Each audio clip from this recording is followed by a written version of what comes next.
വാളയാറിലെ കൊലപാതകത്തിൽ ആൾക്കൂട്ട കൊലപാതകമെന്ന വകുപ്പ് ചുമത്താതെ പോലീസ് കൂടുതൽ വകുപ്പുകൾ ചേർക്കുമെന്ന് പറഞ്ഞ ജില്ലാ പോലീസ് മേധാവി അജിത് കുമാർ ആൾക്കൂട്ടക്കൊല വകുപ്പ് ചുമത്തുന്നത് സംബന്ധിച്ച് വ്യക്തത നൽകിയില്ല. പ്രതികളുടെ രാഷ്ട്രീയ പശ്ചാത്തലവും പരിശോധിക്കുമെന്നും ജില്ലാ പോലീസ് മേധാവി പറഞ്ഞു.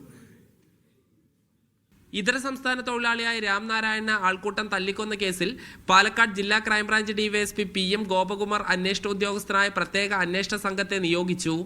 പാലക്കാട് ജില്ലാ പോലീസ് മേധാവി അന്വേഷണത്തിന് മേൽനോട്ടം വഹിക്കും. SC/ST അട്രോസിറ്റി ഉൾപ്പെടെയുള്ള കൂടുതൽ വകുപ്പുകൾ ചേർക്കും. ബംഗ്ലാദേശിയാണോ എന്ന് ചോദിച്ചാണ് രാംനാരായണനെ RSS BJP പ്രവർത്തകരുടെ നേതൃത്വത്തിൽ മർദ്ദിച്ച് കൊലപ്പെടുത്തിയത്. ബംഗ്ലാദേശിയാണോ എന്ന സംശയമാണ് കൊലപാതകത്തിന് കാരണമെന്ന് പരിശോധിക്കുമെന്നും ജില്ലാ പോലീസ് മേധാവി അജിത് കുമാർ പറഞ്ഞു. ഇതൊരു പ്ലാൻഡ് ആയിട്ട് തോന്നില്ല, പക്ഷേ ഇയാൾ നമുക്കാണ് മനസ്സിലാകുന്നത് അയാൾ ആ ഭാഗത്ത് ഉണ്ടായിരുന്നു.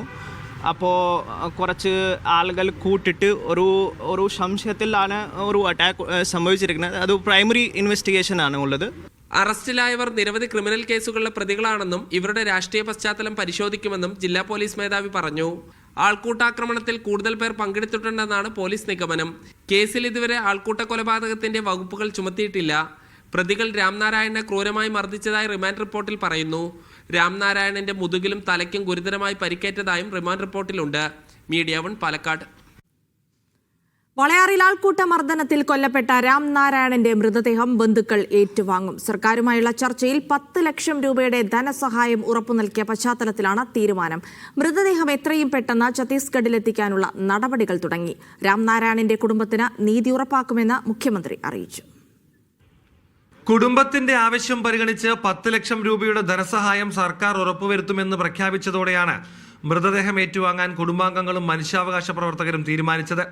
മുഖ്യമന്ത്രിയുടെ ദുരിതാശ്വാസ നിധിയിൽ നിന്നും തുക അനുവദിക്കുന്ന കാര്യത്തിൽ ക്യാബിനറ്റ് തീരുമാനമെടുക്കും. കേസ് അന്വേഷിക്കാൻ പ്രത്യേക അന്വേഷണ സംഘത്തെ നിയോഗിക്കും. പട്ടികജാതി പീഡന നിരോധന നിയമവും ചുമത്തും.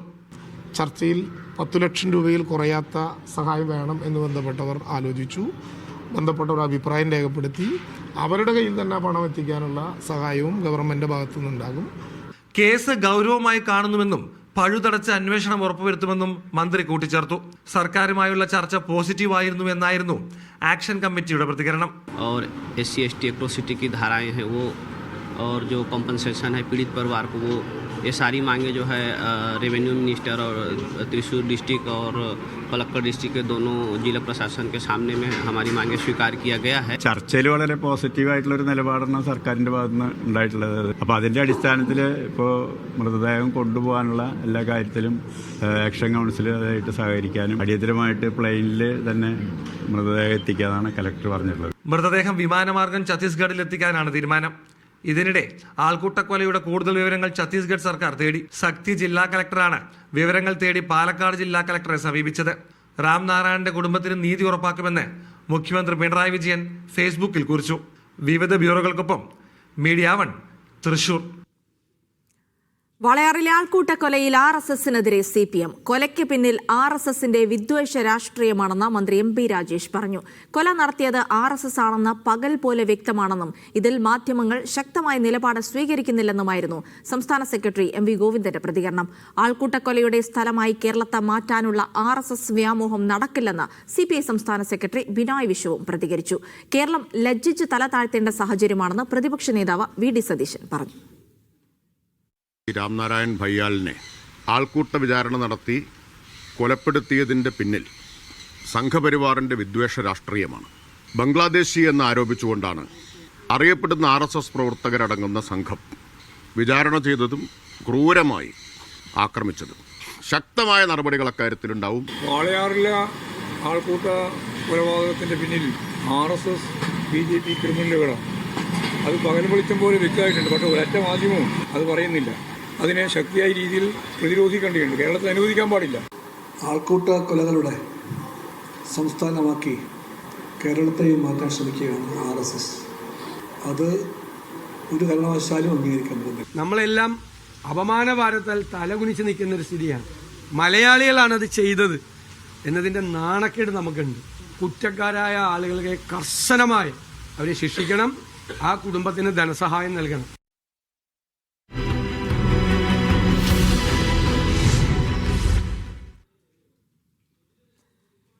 ശബരിമലയിലെ സ്വർണം തിരുവിതാംകൂർ ദേവസ്വം ബോർഡ് തനിക്ക് വിറ്റതാണെന്ന ജ്വല്ലറി ഉടമയായ ഗോവർദ്ധൻ. 14.97 ലക്ഷം രൂപയാണ് എക്സിക്യൂട്ടീവ് ഓഫീസർക്ക് DD-ആയി കൈമാറിയത്. ദേവസ്വം ബോർഡാണ് ക്രമക്കേട് നടത്തിയതെന്നും ഉണ്ണികൃഷ്ണൻ പോറ്റി തന്നെ തെറ്റിദ്ധരിപ്പിച്ചതാണെന്നും ഹൈക്കോടതിയിൽ സമർപ്പിച്ച ജാമ്യ ഹർജിയിൽ ഗോവർദ്ധൻ പറയുന്നു. പണം കൈമാറിയതിന്റെ രേഖകളും ഗോവർദ്ധൻ കോടതിയിൽ സമർപ്പിച്ചു. രേഖകളുടെ പകർപ്പ് മീഡിയ വണിനും.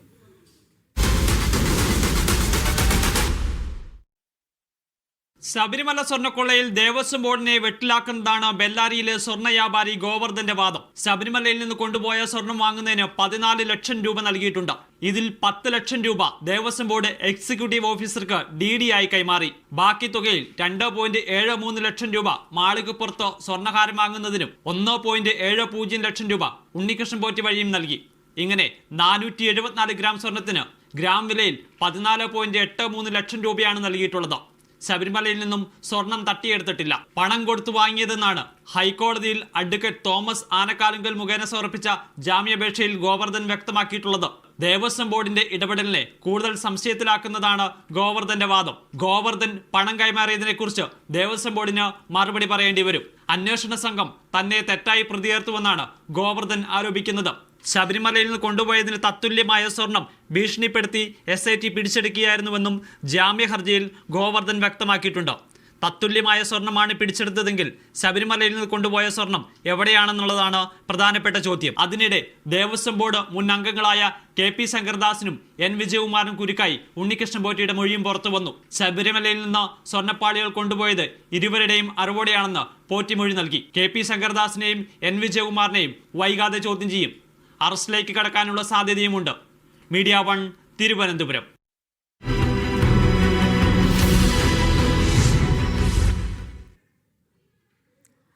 കഴിഞ്ഞ ലോക്സഭാ തെരഞ്ഞെടുപ്പിൽ തൃശൂർ മണ്ഡലത്തിൽ വോട്ട് ചേർത്ത BJP നേതാക്കളും പ്രവർത്തകരും SIR വന്നതോടെ തൃശൂരിൽ നിന്ന് വോട്ട് മാറ്റി. SIRന്റെ പുറത്താക്കൽ പട്ടിക വന്നതോടെയാണ് ഇത് വ്യക്തമായത്. കേന്ദ്രമന്ത്രി സുരേഷ് ഗോപി തൃശൂരിൽ വോട്ട് നിലനിർത്തിയെങ്കിലും കുടുംബം തൃശൂരിൽ നിന്നും വോട്ട് മാറ്റി. BJP സംസ്ഥാന വൈസ് പ്രസിഡന്റായ ഉണ്ണികൃഷ്ണനും തൃശൂരിലെ വോട്ട് മാറ്റി. Media 1 exclusive.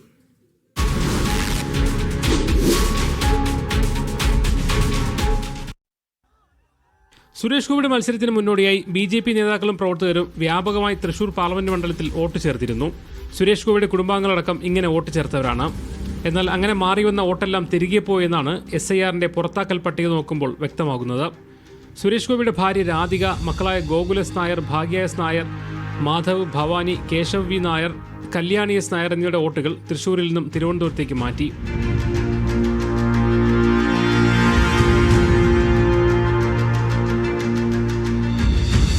എന്നാൽ സുരേഷ് ഗോപിയുടെ വോട്ട് തൃശൂരിൽ നിലനിർത്തിയിട്ടുണ്ട്.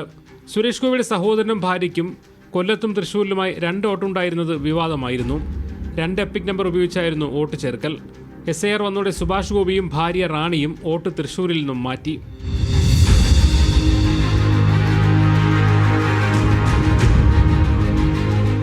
BJP സംസ്ഥാന വൈസ് പ്രസിഡന്റായിരുന്ന ഉണ്ണികൃഷ്ണന് സ്വന്തം നാടായ തിരൂരിനൊപ്പം തൃശൂരിലും വോട്ടുണ്ടായിരുന്നു. ഉണ്ണികൃഷ്ണൻ 2 ID കാർഡുള്ളതും വിവാദമായിരുന്നു. വോട്ടർ പട്ടിക പരിഷ്കരിച്ചതോടെ തൃശൂരിലെ വോട്ട് ഉണ്ണികൃഷ്ണ മാസ്റ്ററും നാട്ടിലേക്ക് മാറ്റി. പാലക്കാട് തൃത്താല സ്വദേശിയായ BJP വനിതാ നേതാവ് ഉമാ മണികണ്ഠനും തൃശൂരിലെ വോട്ട് ഉപേക്ഷിച്ചവരിൽപ്പെടും. കേരളത്തിലെ വിവിധ ഭാഗങ്ങളിൽ നിന്നായി തൃശൂരിൽ വന്നു ചേർന്ന വോട്ടുകൾ സുരേഷ് ഗോപിയുടെ വിജയത്തിന് പിന്നിൽ പ്രവർത്തിച്ചുവെന്ന ആരോപണത്തിന് ബലം കൂട്ടുകയാണ് പുതിയ വോട്ടുമാറ്റ റിപ്പോർട്ടുകൾ. തൃശൂർ ബ്യൂറോയ്ക്കൊപ്പം സാജിദ് അജ്മൽ, മീഡിയ 1 പാലക്കാട്. കോഴിക്കോട് കോർപ്പറേഷനിലെ വാർഡ് വിഭജനം BJPയെ തുണച്ചെന്ന ആരോപണം ബലപ്പെടുത്തി വോട്ട് കണക്കുകൾ. കഴിഞ്ഞ തെരഞ്ഞെടുപ്പിനേക്കാൾ 648 വോട്ട് മാത്രം കൂടുതൽ നേടിയ BJP 6 സീറ്റ് അധികം നേടിയത് ഈ ആനുകൂല്യം ഉപയോഗപ്പെടുത്തിയാണ്.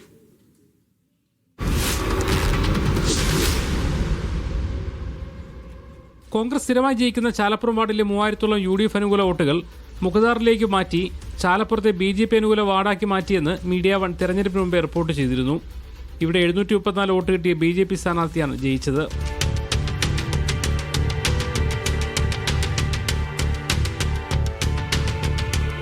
സമാനമാണ് മാവൂർ റോഡിന്റെ അവസ്ഥ. കോൺഗ്രസ് സിറ്റിംഗ് സീറ്റായ വലിയങ്ങാടി വിഭജിച്ചാണ് മാവൂർ റോഡ് വാർഡാക്കിയത്. വലിയങ്ങാടിയിലെ UDF അനുകൂല വോട്ടുകൾ മറ്റൊരു UDF വാർഡായ കുറ്റിച്ചിറയിലേക്ക് മാറ്റി. ഫലം മാവൂർ റോഡിൽ 733 വോട്ട് നേടിയ BJP സ്ഥാനാർത്ഥി ജയിച്ചു. പന്നിയങ്കര വാർഡിലെ യൂണിഫ് അനുകൂല ഭാഗങ്ങൾ കല്ലായിലേക്ക് മാറ്റിയതും BJPക്ക് തുണയായി. BJPയുടെ സിറ്റിംഗ് വാർഡായ കാരപ്പറമ്പിലെ UDF അനുകൂല വോട്ട് ചക്രത്തോളത്തേക്ക് മാറ്റി BJP സഹായിച്ചുവെന്നും ആരോപണമുണ്ട്. ഷേപ്പ് ചെയ്ത് ചെറിയ ചെറിയ കുട്ടി വാർഡുകൾ ഉണ്ടാക്കുക. അപ്പോൾ മനുഷ്യർ ഇതൊന്നും പൂർണ്ണമായി പഠിക്കാനൊന്നും ശ്രമിക്കില്ലല്ലോ. വളരെ കൃത്യമായി BJP ജയിക്കണമെന്ന നിർബന്ധ ബുദ്ധിയിൽ ചെയ്തു കൊടുത്താ BJP ജയിക്കണം എന്നുള്ള. BJP പുതുതായി 6 വാർഡുകൾ വിജയിച്ചപ്പോഴും കഴിഞ്ഞ തെരഞ്ഞെടുപ്പിനേക്കാൾ ആകെ വർദ്ധിച്ചത് 648 വോട്ട് മാത്രമാണ്. കോൺഗ്രസിന് 18,000-ലധികം വോട്ടുകൾ വർദ്ധിച്ചപ്പോൾ CPM-ന് 17,000-ലധികം വോട്ടുകൾ നഷ്ടപ്പെട്ടു. 2% വോട്ടർമാർ CPM-ന് കൈയൊഴിഞ്ഞു. അവർ പൂർണ്ണമായി എത്തിയത് UDF-ലേക്കാണ്. വർദ്ധിച്ച വോട്ടിൽ പോലും 5-1 വോട്ട് പോലും BJPക്ക് അനുകൂലമായി കിട്ടിയില്ല. പക്ഷെ അവർക്ക് 6 സീറ്റ്, നേരെ ഇരട്ടി സീറ്റാണ്. BJP ജയിച്ച വാർഡുകളിൽ നല്ലൊരു ഭാഗം 4,000 വോട്ടിന് താഴെയുള്ളവയാണ്. എന്നാൽ UDF വാർഡുകളിൽ 12,000 വരെ വോട്ടുള്ളവയുണ്ട്. വാർഡ് വിഭജനം ഉദ്യോഗസ്ഥ നടപടിയാണെന്നും രാഷ്ട്രീയ ഇടപെടലില്ലെന്നുമാണ് CPM നേതൃത്വം വിശദീകരിക്കുന്നത്. കോഴിക്കോട് കോർപ്പറേഷനിലെ BJP സീറ്റ് വർധനയിൽ വാർഡ് വിഭജനം നിർണായക പങ്ക് വഹിച്ചു എന്ന് തെളിയിക്കുന്നതാണ് കണക്കുകൾ. മുഹമ്മദ് അസ്ലം, മീഡിയ 1, കോഴിക്കോട്. തദ്ദേശ തെരഞ്ഞെടുപ്പിൽ പാർട്ടിക്കുണ്ടായ തിരിച്ചടി ആഴത്തിൽ വിലയിരുത്താൻ CPM. ഏരിയ തലത്തിൽ വിശദമായ പരിശോധന നടത്തും. 22 ചോദ്യങ്ങൾക്ക് മറുപടി നൽകാൻ സംസ്ഥാന കമ്മിറ്റിക്കും ജില്ലാ കമ്മിറ്റികൾക്കും നിർദ്ദേശം നൽകി. പാർട്ടി നേരിട്ട പോരായ്മകൾ പരിശോധിക്കാനാണ് CPM ലക്ഷ്യം. ഇതിനൊപ്പം 2020 തദ്ദേശ തെരഞ്ഞെടുപ്പ് ഫലവും ഇക്കഴിഞ്ഞ തെരഞ്ഞെടുപ്പ് ഫലവും താരതമ്യം ചെയ്യാനും നിർദ്ദേശമുണ്ട്. UDF-ന്റെ പ്രവർത്തനം വിലയിരുത്താനും BJPയുടെ നില എന്താണെന്ന് വ്യക്തമാക്കാനും റിവ്യൂ റിപ്പോർട്ട് നിർദ്ദേശിക്കുന്നു. തദ്ദേശ തെരഞ്ഞെടുപ്പ് വിജയത്തിന് പിന്നാലെയുള്ള ആദ്യ UDF നേതൃയോഗം കൊച്ചിയിൽ പുരോഗമിക്കുന്നു. നിയമസഭാ തെരഞ്ഞെടുപ്പ് മുന്നൊരുക്കവും വിവിധ തദ്ദേശ സ്ഥാപനങ്ങളിലെ പദവികൾ സംബന്ധിച്ചും യോഗം ചർച്ച ചെയ്യും. തദ്ദേശ തെരഞ്ഞെടുപ്പ് ഫലം യോഗം അവലോകനം ചെയ്യും. ജോസ് കെ മാണി, PV അൻവർ, CK ജാനു അടക്കമുള്ളവരുടെ മുന്നണി പ്രവേശനവും യോഗത്തിൽ ചർച്ചയാകും. എന്നാൽ മുന്നണി വിപുലീകരണമല്ല, അടിത്തറ ബലപ്പെടുത്തുകയാണ് വേണ്ടതെന്ന് PJ ജോസഫും പ്രതികരിച്ചു. TP ചന്ദ്രശേഖരൻ വധക്കേസിലെ 2 പ്രതികൾക്ക് കൂടി പരോൾ. 5-ാം പ്രതി മുഹമ്മദ് ഷാഫി, 7-ാം പ്രതി K ഷിനോജ് എന്നിവർക്കാണ് 15 ദിവസത്തെ പരോൾ അനുവദിച്ചത്. കേസിലെ 4-ാം പ്രതി TK രജീഷിനും കഴിഞ്ഞ ദിവസം പരോൾ ലഭിച്ചിരുന്നു. TP ചന്ദ്രശേഖരനെ വെട്ടിക്കൊന്ന കേസിൽ നരഹത്യാക്കുറ്റം ചുമത്തി കണ്ണൂർ സെൻട്രൽ ജയിലിൽ ജീവപര്യന്തം തടവിൽ കഴിയുന്ന KK മുഹമ്മദ് ഷാഫിക്കും K ഷിനോജിനുമാണ് പരോൾ അനുവദിച്ചിരിക്കുന്നത്. ഇരുവരും കഴിഞ്ഞ ദിവസം ജയിലിൽ നിന്നിറങ്ങി. ദിവസവും പോലീസ് സ്റ്റേഷനിൽ ഹാജരാകണമെന്ന നിബന്ധനയിലാണ് പരോൾ. 2 വർഷം തടവ് പൂർത്തിയായവർക്ക് മാസത്തിൽ 5 ദിവസം പരോൾ അനുവദിക്കാമെന്ന ചട്ടപ്രകാരമാണ് തീരുമാനമെന്ന് കണ്ണൂർ സെൻട്രൽ ജയിൽ സൂപ്രണ്ട് വ്യക്തമാക്കി. പുതുവർഷം കഴിഞ്ഞേ 2 പ്രതികളും തിരിച്ച് ജയിലിലെത്തുകയുള്ളൂ. കേസിലെ 4-ാം പ്രതി TK രജീഷിനും കഴിഞ്ഞ ദിവസം പരോൾ കിട്ടിയിരുന്നു. 20 ദിവസത്തേക്കാണ് രജീഷിന്റെ പരോൾ. ജനുവരി 10-ന് രജീഷ് ജയിലിൽ മടങ്ങിയെത്തും. 3 മാസത്തിനിടെ 2-ാം തവണയാണ് രജീഷിന് പരോൾ നൽകിയത്. കേസിലെ 3-ാം പ്രതി കൊടിസുനിക്ക് 7 മാസത്തിനിടെ 60 ദിവസത്തെ പരോൾ നേരത്തെ അനുവദിച്ചിരുന്നു. ജയിൽ DIG ആയിരുന്ന വിനോദ് കുമാർ ഇടപെട്ട് കൊടിസുനി അടക്കമുള്ളവർക്ക് ഇഷ്ടാനുസരണം പരോൾ നൽകിയെന്ന വിവരവും നേരത്തെ പുറത്തുവന്നിട്ടുണ്ട്. മീഡിയ 1, കണ്ണൂർ. രാജ്യത്താദ്യമായി സർക്കാർ ജനറൽ ആശുപത്രിയിൽ ഹൃദയം മാറ്റിവെക്കൽ ശസ്ത്രക്രിയ നടത്തുന്നു. എറണാകുളം ജനറൽ ആശുപത്രിയിലാണ് ശസ്ത്രക്രിയ നടക്കുക. വാഹനാപകടത്തിൽ മസ്തിഷ്ക മരണം സംഭവിച്ച കൊല്ലം സ്വദേശി ഷിബുവിന്റെ ഹൃദയം എയർ ആംബുലൻസ് വഴി തിരുവനന്തപുരം മെഡിക്കൽ കോളേജിൽ നിന്ന് കൊച്ചിയിലെത്തിക്കും. അനാഥയായ നേപ്പാൾ സ്വദേശിയായ പെൺകുട്ടിക്കാണ് ഹൃദയം മാറ്റിവെക്കുന്നത്. വിവരങ്ങൾ നൽകാനായി ലിഡിയ ജേക്കബ് കൊച്ചിയിൽ നിന്ന്, ഒപ്പം തന്നെ തിരുവനന്തപുരത്ത് നിന്ന് അക്ഷയമുണ്ട്. ആദ്യം അക്ഷയയിലേക്കാണ്. അക്ഷയ, തിരുവനന്തപുരത്ത് നിന്ന് അവയവുമായി ഹെലികോപ്റ്റർ യാത്ര തിരിച്ചോ?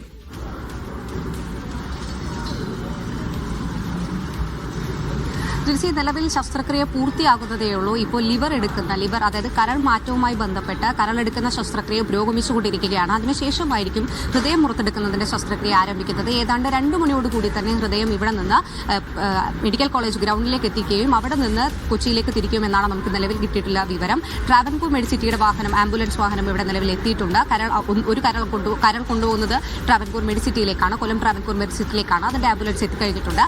മറ്റ് ശസ്ത്രക്രിയാ നടപടികളെല്ലാം തന്നെ പുരോഗമിച്ചുകൊണ്ടിരിക്കുകയാണ്. ഉടൻ തന്നെ, അതായത് ഏകദേശം 2 മണിയോടെ തന്നെ ഹൃദയം പുറത്തെത്തിച്ച് അതിന്റെ നടപടികൾ പൂർത്തിയാക്കാൻ കഴിയുമെന്നുള്ള വിവരമാണ് ഇപ്പോൾ ലഭ്യമാകുന്നത്.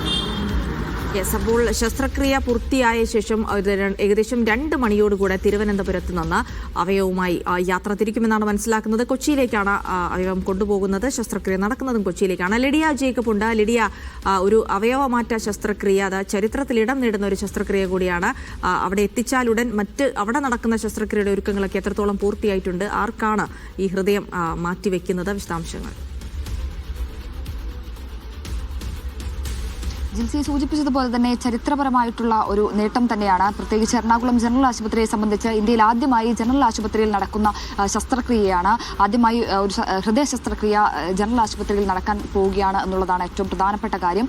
നേപ്പാൾ സ്വദേശിനിയായ 21-കാരിക്കാണ് ഹൃദയം മാറ്റിവെക്കുന്നത്. ഈ വലിയ നൂലാമാലകൾ, പ്രത്യേകിച്ച് ഈ കേന്ദ്ര നിയമവുമായി ബന്ധപ്പെട്ട നൂലാമാലകളൊക്കെ കടന്നാണ് ഹൈക്കോടതിയുടെ ഉത്തരവ് പ്രകാരം ഇത്തരത്തിൽ നേപ്പാൾ സ്വദേശിനിക്ക് ഹൃദയം മാറ്റിവെക്കുന്നത്. പ്രത്യേകിച്ച് ഇത് ഹൃദയം മാറ്റിവെക്കുന്നതിന് ഒരു പ്രോക്സിമിറ്റി ഉണ്ട്. പ്രത്യേകിച്ച് സംസ്ഥാനത്തുള്ളവർ ആദ്യം, അത് കഴിഞ്ഞ് ഇന്ത്യയിലുള്ള ആളുകൾ, അത് കഴിഞ്ഞ് ഇന്ത്യൻ പൗരന്മാരായിട്ടുള്ള ആളുകൾ, പിന്നീടാണ് മറ്റ് രാജ്യങ്ങളിൽ നിന്നുള്ള ആളുകൾക്ക്, മറ്റ് രാജ്യങ്ങളിലെ പൗരന്മാർക്ക് ഹൃദയം മാറ്റിവെക്കുന്നത്. അത്തരത്തിലുള്ള നൂലാമാലകളും കാര്യങ്ങളുമൊക്കെ കടന്നാണ് ഹൈക്കോടതിയുടെ ഉത്തരവ് പ്രകാരം 21-കാരിയായിട്ടുള്ള നേപ്പാൾ സ്വദേശിനിക്ക് ഹൃദയം മാറ്റിവെക്കുന്നത്. ഏകദേശം 3.7 കിലോമീറ്ററാണ് ഹയാത്തിൽ നിന്നും ജനറൽ ആശുപത്രിയിലേക്കുള്ളത്. അതിന് ഗതാഗത ക്രമീകരണങ്ങളും കാര്യങ്ങളുമൊക്കെ ഏകദേശം പൂർത്തിയായിട്ടുണ്ട്. ഏകദേശം ഒരു 4 മിനിറ്റിൽ താഴെ സമയത്തിൽ ജനറൽ ആശുപത്രിയിലേക്ക് എത്തിക്കാൻ സാധിക്കുമെന്നാണ് അറിയാൻ സാധിക്കുന്നത്. ഹയാത്തിൽ ഹെലികോപ്റ്റർ ഇറങ്ങിയാൽ ഉടനെ തന്നെ അങ്ങോട്ടേക്ക് എത്തിക്കും. അതാണ് നിലവിൽ ക്രമീകരിച്ചിരിക്കുന്നത്. ഗതാഗത ക്രമീകരണങ്ങളും കാര്യങ്ങളുമൊക്കെ കൃത്യമായിട്ടുള്ള രീതിയിൽ നടത്തിയിട്ടുണ്ട് എന്നാണ് അറിയാൻ സാധിക്കുന്നത്. ഹയാത്തിൽ ഹെലിപാഡും സജ്ജമാണ്.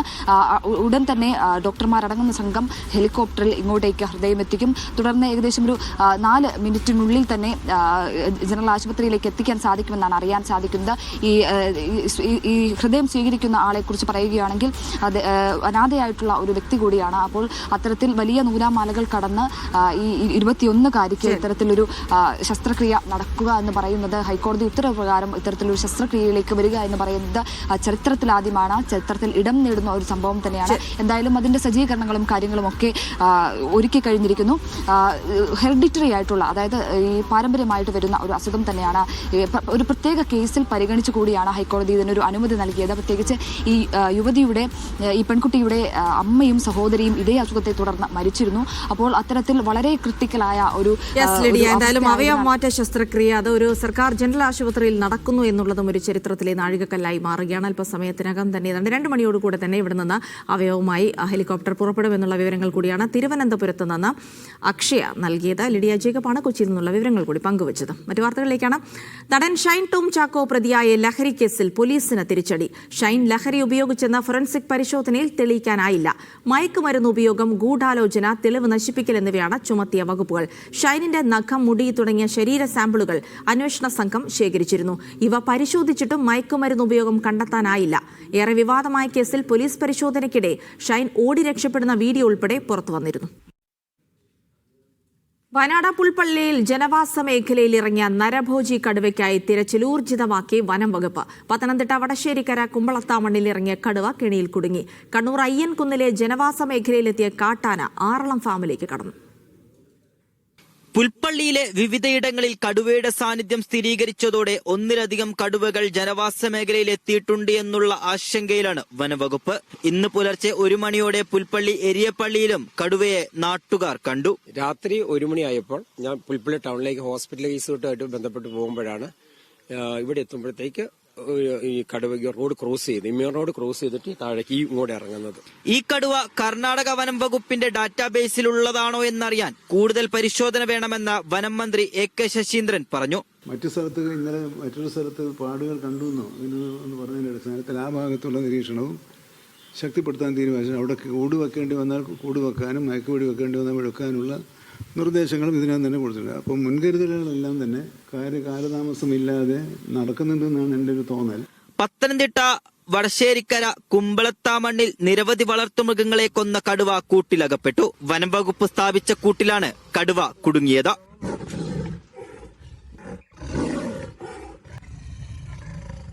കണ്ണൂർ അയ്യങ്കുന്നിലെ ജനവാസ മേഖലയിലെത്തിയ കാട്ടാന ആറളം ഫാമിലേക്ക് കടന്നതായാണ് വിവരം. അതുവഴി വനത്തിലേക്ക് നീങ്ങുമെന്ന പ്രതീക്ഷയിലാണ് വനവകുപ്പ്. അയ്യങ്കുന്ന് പ്രദേശത്തെ 4 വാർഡുകളിലും നിരോധനാജ്ഞ പ്രഖ്യാപിച്ചിട്ടുണ്ട്. പത്തനംതിട്ട കോന്നി ചെങ്ങറ സമരഭൂമിയിൽ കാട്ടാനയെ ചരിഞ്ഞ നിലയിൽ കണ്ടെത്തി. കല്ലാറ്റിന് സമീപമാണ് ആനയെ ചരിഞ്ഞ നിലയിൽ കണ്ടെത്തിയത്. വിവിധ ബ്യൂറോകൾക്കൊപ്പം മീഡിയ 1 വയനാട്.